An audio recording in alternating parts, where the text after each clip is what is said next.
Welcome to Historical. I'm your host, and today we're going to be talking about this woman Mikkel. She ended up joining a sex cult for satisfaction. So stay with me because this one gets interesting very quickly. Let's get into it.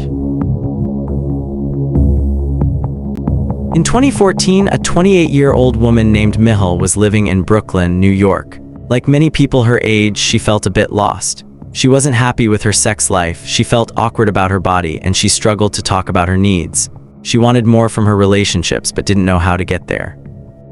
One day, she heard about a company called One Taste. They marketed themselves as a wellness organization focused on female empowerment. To someone looking for answers, it seemed like a professional place with helpful tools for personal growth. Mikkel decided to check out a free introductory session.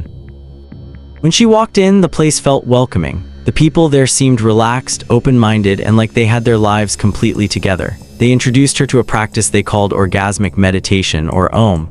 At first, they explained it as a spiritual healing practice. They said it wasn't about sex, but rather about connection and wellness.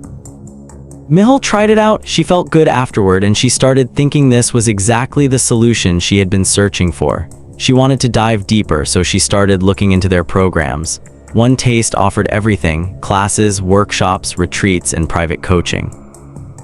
The issue was the cost. It was expensive, really expensive. A single weekend course was around $500, retreats were thousands, and private coaching could reach $12,000. An annual membership cost $60,000. Mikkel worked as a teacher's assistant, so she definitely didn't have that kind of money. But she was convinced this was her path, so she went all in. She quit her job and even gave her dog to her parents so she could move into the shared apartments One Taste provided in Brooklyn. She was now living with other members, fully immersed in their world. She started volunteering to help run events and eventually moved into a sales role where she was expected to recruit new members into the program. Even as a staff member, the financial pressure stayed high. The company constantly pushed her to buy more, and when she said she couldn't afford a $12,000 coaching package, a manager simply sat her down and walked her through the process of applying for a credit card.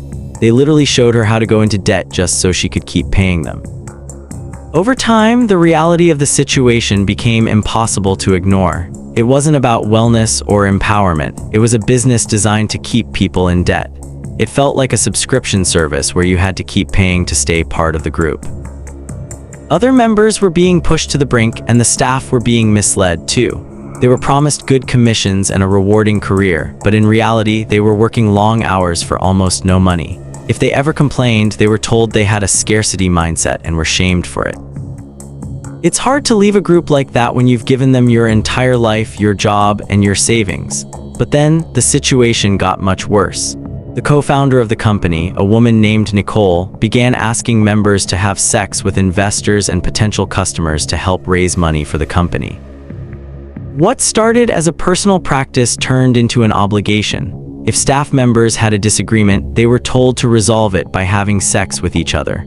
The whole environment was built on these sexual activities under the guise of spiritual growth. Another woman named Aries joined the group around this time. She also didn't realize it was a cult. She was eventually pressured to sleep with various men against her wishes, and she later reported that she was physically harmed during her time there. By 2015, Aries had enough. She quit, sued the company, and eventually reached a settlement of $325,000. After that lawsuit, the leadership got scared. They didn't want to get sued again, so they quietly toned down the public sexual practices. They stopped the group sessions in the office and moved things behind closed doors to avoid legal trouble.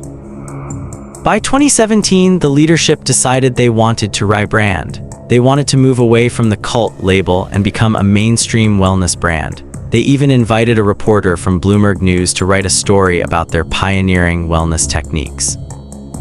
That backfired. The reporter started digging, talked to former members like Aries, and uncovered the truth about the coercion and the abuse. When the article came out, everything fell apart. People started coming forward with their own stories, and the public pressure became too much to ignore. The company shut down their in-person classes and moved everything online. Nicole, one of the founders, sold her stake in the company for $12 million and tried to disappear. But it was too late. The FBI had opened a formal investigation. They spent 5 years building a massive case against the organization. In 2023, the hammer finally dropped. Nicole was arrested and charged with conspiracy to commit forced labor. The other co-founder, Rachel, was also arrested. Both of them went to trial and were found guilty. Nicole was sentenced to 9 years in prison, and Rachel received a 6.5-year sentence. Michal and the others were finally free.